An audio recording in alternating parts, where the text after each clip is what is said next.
Karl Voglmayr, and we are Warner Circle Mansion Condominiums LLC, and we are here at the Warner Circle Mansion in Kensington, Maryland. So the project started approximately 8 years ago when the Parks Department came to me to ask what we could do with this place. It's a fascinating project. I mean, there's so many variables. I mean, from the paint colors that you uncover and trying to make it determine the paint colors is actually very, very difficult.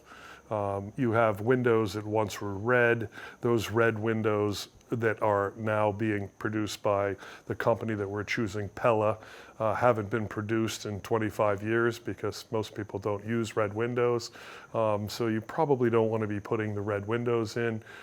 We found the old projector that they used probably for the nursing home events. We found a lot of whiskey bottles and Coke bottles in the walls. In fact, we have a detail called the Coke bottle detail, where the beam literally was sitting on top of a Coke bottle with no support underneath it. And the beam and the Coke bottle kind of merged into one.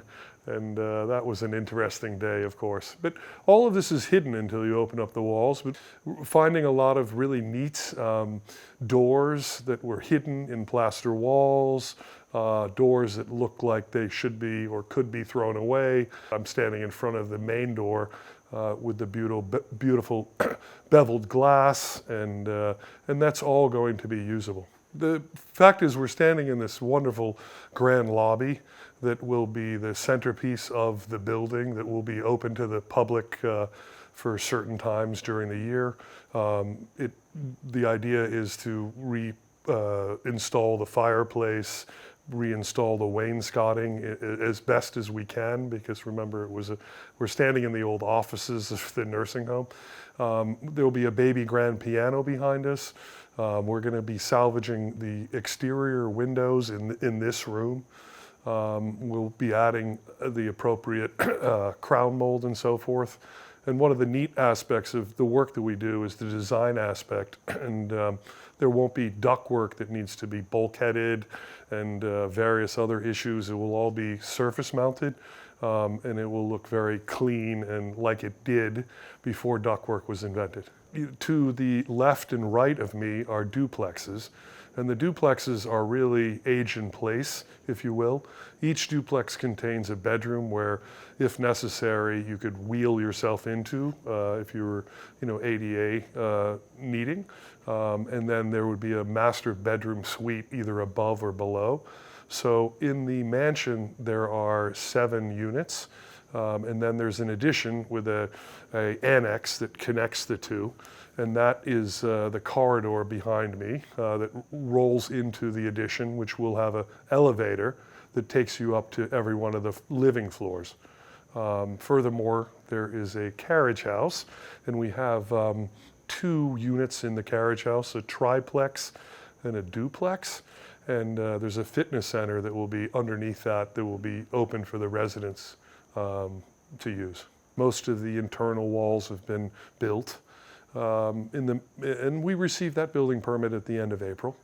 And now we're here in the mansion redoing the floors, sistering them, and then using frozen drawings. And the definition of frozen drawings, I think, speaks for itself in that we're not going to be changing them again. So we're here in the year 2025. The building was built in 1895, and we're trying to bring this building back to its former glory and using our head and ideas to make it better than it was. And it was built very well, frankly. However, it wasn't meant for 15 condominium units, and we're bringing new mechanical details into the project, which allow us to not have ugly bulkheads in the units, more headspace, more cubic feet. We do believe we can get it done within 12 months. We have been working on a structural permit since last June. So technically it's a 24-month period. We're approximately halfway through that.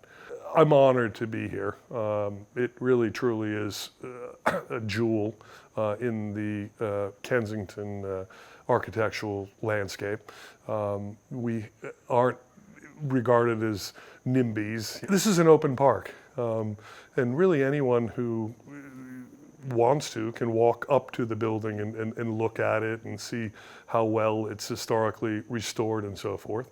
In that regard, there is a stone terrace that the public will be using for events, and I think it's 16 times a year that they can use the stone terrace.